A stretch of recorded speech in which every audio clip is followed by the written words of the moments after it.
வியட்நாமிற்கு பறந்து போய் apple laptop வாங்கிய இந்தியர். உண்மையிலேயே இவ்வளவு லாபமா?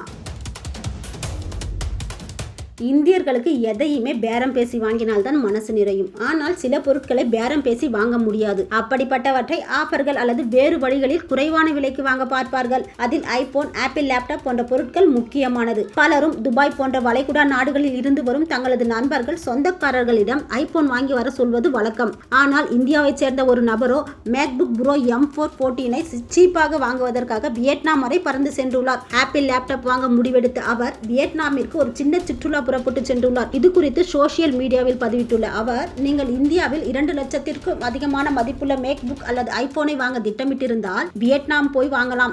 அது உண்மையிலேயே உங்கள் பணத்தை சேமிக்க உதவும். நீங்கள் விரும்பும் சாதனத்தை விலை குறைவாக வாங்குவதோடு ஒரு மினி சுற்றுலாவை என்ஜாய் செய்துவிட்டு வரலாம் என பதிவிட்டுள்ளார். அங்கு இந்தியாவில் 1.85 லட்சத்திற்கு கிடைக்கும் மேக்புக்கை விமான நிலையத்தில் மதிப்பு கூட்டப்பட்ட வரியை திரும்ப பெற்ற பிறகு 1.48 லட்சத்திற்கு கிடைத்துள்ளது.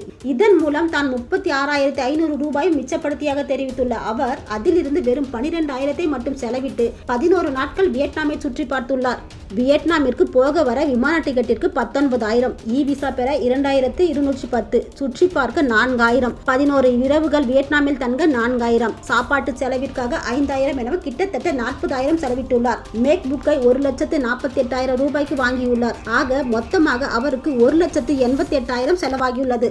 அதாவது இந்தியாவில் ஒரு மேக் புக் வாங்கும் காசுக்கு வியட்நாமில் லேப்டாப்புடன் சேர்த்து 11 நாள் வெக்கேஷனையும் என்ஜாய் செய்திருக்கின்றார்.